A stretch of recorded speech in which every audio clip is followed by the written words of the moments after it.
Rusija i Ukrajina rat, najnovije vesti. Kadirov je izjavio da sve ide po planu, neprijatelj trpi velike gubitke.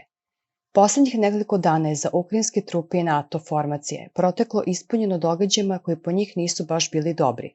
Naš neprijatelj trpi velike gubitke u ljudstvu i opremi, a velika većina preostalih vojnika je demoralisana. Ukrajinska komanda pokušava da nadoknadi gubitke nenaobučenim regrutima, koji zapravo ne znaju kako da drže oružje u rukama, napisao je Kadirov.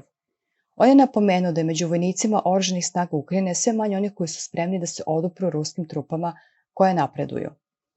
Specijalna operacija oslobađanja okupiranih teritorija Donbasa odvija se po planu. U ovoj fazi ne uočavamo značajne prepreke.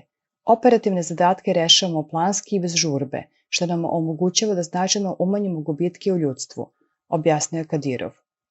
Prema njegovim rečima, ruskim trupama su pomogle nove metode ratovanja i blagovremeno pregrupisanje trupa, što prema njegovim rečima nedvosmisleno potvrđuju uspesi na frontu.